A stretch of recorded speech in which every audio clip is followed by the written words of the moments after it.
Hi, my name is Jackie. I was diagnosed with type 1 diabetes when I was 8. I play hard because that's how I do everything. I always push myself to be the best that I can be. Type 1 diabetes does not stop me from doing the things that I like to do. Hello and welcome to Teen 1D, the podcast for teenagers and young adults living with type 1 diabetes. The podcast is not intended as a substitute for professional medicine advice or treatment. Hi, welcome back. Today I'm going to be talking with my friend Leah. Leah, would you like to introduce yourself? Hi, I'm Leah. Leah, where are you from? I am from Illinois, and I live in a small town called Muhammad. What grade in school are you going to be in next year? Next year, I'm going to be a senior in high school. When were you diagnosed with type 1? I was diagnosed when, I can't remember the year, but I was diagnosed when I was 4, about to turn 5, a few days before my birthday. Can you tell the audience how we met?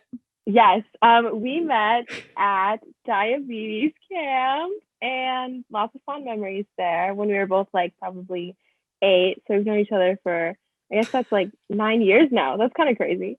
Okay, that is really weird. Yeah. So I think I went to Camp Granada for 7, but I think you went for a year longer than I did. So, because I think I was actually 9. So I think you went for like 8 years. Yeah, and then I didn't get to go the last year because of COVID. Yeah, actually, we're probably even because remember there was the year before that I could not go either. And you were yeah, there. I forgot about that. Yeah. So what did you like most about camp? My favorite thing about camp was honestly that, ironically, it didn't feel like you had diabetes when you were at camp because everyone else around you also had it. And so there was none of that like weird, like, oh, I'm the only one who's like doing all this stuff. Everyone was kind of in the same boat. And obviously meeting you and meeting a bunch of people that I'm still friends with, super duper cool. For some reason, I really thought you were going to say like the food. The food is really good though, actually. The food was pretty good. It was pretty good. So do you use like a pump or do you use shots or like CGM or whatever? What are you using right now?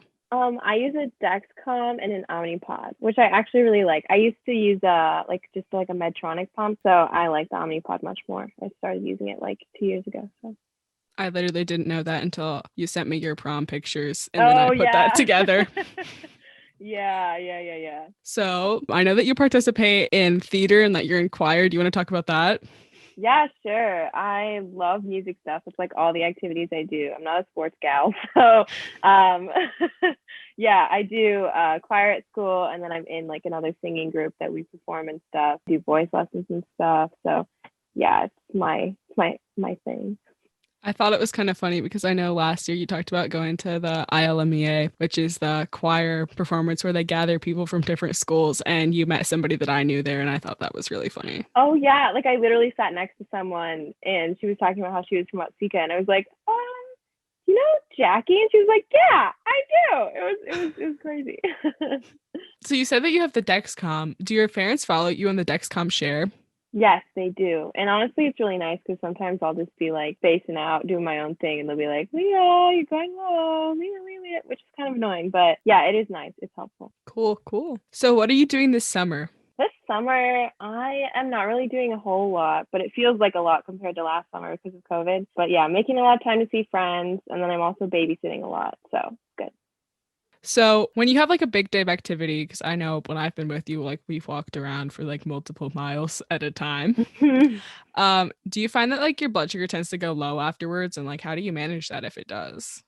Yeah, it definitely does. And so I always just have a bunch of stuff stocked with me. And I also will like adjust my basal too, so that like before I'm going to go exercise for a long time, I'm getting a little bit less insulin. Just because I always know, especially I think at least for me, like I don't go low until like after the activity is done. Like I think after my body like processes that I just moved around for a while. So then yeah, I carry like big like tiny little Sprites in my backpack at all times to be prepared. So how large are these Sprites that you're carrying? I want an idea. Yeah, so the Sprites aren't very big. They're like a little can, but they're like the mini version. So they're like little cans of Sprite. And so all my friends always make fun of me for having tiny Sprites. But have you ever had a Sprite like burst open in your bag at any point? No, surprisingly. And they're like all packed in there, clanking around. But yeah, no, it hasn't happened yet. As an unrelated question, have you ever just chucked a thing of Sprite at someone? And has it ever burst open? No, but now I really want to. So keep that one in mind. You can use it next year. I will. Yeah. During the school year, just decide to throw it at someone or a wall and then Sprite can explode. Do you have any advice that you'd like to give people with type 1 who might be newly diagnosed? I think my advice, honestly, then like the most important part for me, especially like this year, like has just been like giving yourself grace and like not really like stressing out too much about it, because obviously it can get really stressful and it can be super overwhelming, just to have to deal with things all the time. But just to know that like nobody's perfect, and that like just to give yourself grace and give yourself time to kind of figure out how everything's going to go, and that there's lots of people, more people than you think, that are in a similar situation, and so you're not alone in it, and that there's always someone you can find who can help you. Perfect. And as we close out, I'm going to make this a little stranger ending. I'm going to ask the question that I ask some of our guests of what's your favorite TV show, but I'm also going to finish that up with another question. So what is your favorite TV show, Leah? Or what are you watching right now? My favorite TV show that I'm always watching all the time is Arrested Development. Every single day I go downstairs and I make my little lunch and I turn it on my phone and I watch it like every single day. It is my favorite show of all time. Every single day. So how many times do you think you've seen this show? Oh, a lot. I started doing it during COVID because I had like time during my lunch to watch it. And so I probably have seen it at least 3 times this year. How many seasons are there that you've watched the show? So unfortunately, we're talking like, I think there's 5 or 6. Okay. With a decent amount of episodes in each one. So I've watched a lot of Arrested Development.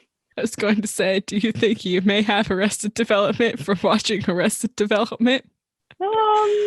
The jury's still out on that one. I'll have to let you know. Okay, good. And for our actual last question, what is your favorite camp memory or your weirdest camp memory? Or sometimes they're both. Yes, I think it is both. Let me think, because I feel like there were so many things that happened, but oh boy.